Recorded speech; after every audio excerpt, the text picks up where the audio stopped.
नमस्कार दोस्तों, स्वागत है आपका हमारे चैनल पे।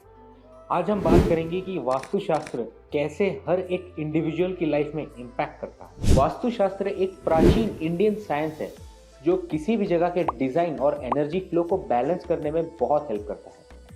ये एक ऐसा साइंस है जो हमारे घर, ऑफिस या किसी भी प्रॉपर्टी में सुख, शांति और समृद्धि बढ़ाने के लिए मदद करता है। वास्तु के अकॉर्डिंग कुछ स्पेसिफिक पॉइंट्स और डायरेक्शंस की मदद से हम अपने लाइफ को और भी बेटर बना सकते हैं। वास्तुशास्त्र की शुरुआत हजारों सालों पहले हमारे वेदों में हुई थी। ये शास्त्र पंच महातत्व पृथ्वी, जल, अग्नि, वायु और आकाश, इन सब के सही और मेंटेन बैलेंस पे आधारित है। इन पंच महातत्वों की एक दिशा होती है और अगर उस तत्व को सही दिशा और स्थिति दी जाए तो घर में पॉजिटिव एनर्जी का बहुत बढ़िया फ्लो रहता है और नेगेटिविटी पूरी दूर कर देता है। ये शास्त्र हमें बैलेंस एंड हार्मोनाइज लाइफ जीने में बहुत मदद करता है। वास्तु का इम्पैक्ट हमारे डेली लाइफ पे बहुत गहरा होता है। जब घर या कोई भी प्रॉपर्टी वास्तु के अनुसार डिजाइन किया जाता है तो वहाँ रहने वालों को पीस, हेल्थ और प्रॉस्पेरिटी का बहुत अच्छा अनुभव आता है। अगर घर में वास्तु दोष हो तो वहाँ नेगेटिविटी बढ़ जाती है।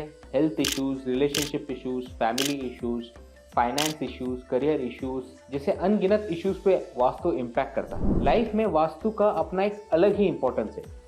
आपने बहुत सुना होगा कि घर ही स्वर्ग है, लेकिन यह तभी पॉसिबल होगा जब आपके घर की एनर्जी और आपका लाइफ एक साथ अलाइंड हो। ये एनर्जी का बैलेंस मेंटेन करने के लिए आपको वास्तुशास्त्र के नियमों के अनुसार ही घर बनाना पड़ेगा। हर एक दिशा अपने कुछ विशेष फायदे और नुकसान लेके आती है। जैसे आग्नेय दिशा में मतलब साउथ ईस्ट दिशा में अगर किचन हो तो इससे हेल्थ और प्रॉस्पेरिटी में सुधार आता है।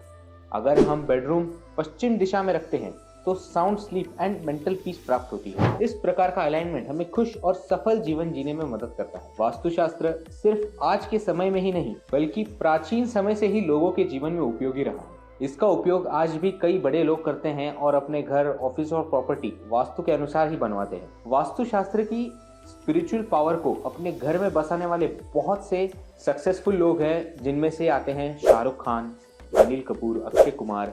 इन सब के घर वास्तु के प्रिंसिपल्स के अनुसार बनवाए गए हैं ताकि उनकी पर्सनल और प्रोफेशनल ग्रोथ पॉजिटिव वे में प्रोसीड करे। इसी तरह कुछ कॉर्पोरेट टाइकून्स जैसे मिस्टर मुकेश अंबानी, मिस्टर रतन टाटा, ये भी वास्तुशास्त्र के गाइडलाइंस के अनुसार ही अपना घर और ऑफिस बनवाते हैं। बड़े बड़े मल्टीनेशनल कंपनीज जैसे माइक्रोसॉफ्ट, बोइंग भी इसे अपना रहे हैं। हम एक सीरीज लॉन्च कर रहे हैं जहां हम घर में जितने भी रूम्स होते हैं उनके लिए स्पेसिफिक प्लेसमेंट बताएंगे, प्रॉपर्ली गाइड करेंगे कि कौन सी डायरेक्शन उसके लिए बेस्ट है और कौन से डायरेक्शन में उसकी प्लेसमेंट नहीं होनी चाहिए। इस सीरीज में हम आपके साथ वास्तुशास्त्र के कुछ महत्वपूर्ण पहलुओं को साझा करेंगे जो अपने घर के हर हिस्से की ऊर्जा को संतुलित करने में मदद करते हैं। अब आप सोच रहे होंगे कि वास्तुशास्त्र का हमारे घर के अलग अलग कमरों में क्या संबंध है।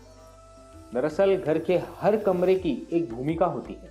हर कमरे की एक स्पेसिफिक डायरेक्शन होती है, एक स्पेसिफिक तत्व होता है और यही नॉलेज हमें वास्तुशास्त्र बताती है। किस तत्व में कौन सा कमरा उचित है, वहाँ की ऊर्जा संतुलित और सकारात्मक कैसे बनी रहे, ये भी हमें वास्तुशास्त्र ही बताता है। इस सीरीज में हम एक एक कर उन सभी कमरों के बारे में बात करेंगे जो आपके घर को वास्तुशास्त्र के हिसाब से एक सुखद और खुशहाल घर बनाता है। Thank you for watching this video. Make sure to like, share and subscribe the channel. हम इस सीरीज में ऐसे ही अलग अलग रूम्स के बारे में बात करते रहेंगे, डिस्कशंस करते रहेंगे और आपको सही राय देंगे। So subscribe and live a vastu life. Thank you. आपके घर में भी नेगेटिविटी और स्ट्रगल्स का माहौल रहता है? अपने घर को पॉजिटिविटी और सक्सेस का अट्रैक्टर बनाइए। हमारे वास्तु कुंडली रिपोर्ट से हम आपके घर को फुल्ली वास्तु कंप्लायंट बनाकर आपकी लाइफ में सुकून और ग्रोथ ला सकते हैं। अभी अपनी वास्तु कुंडली बनवाएं और घर में पॉजिटिव एनर्जी और बैलेंस ले आए। Click on the link below.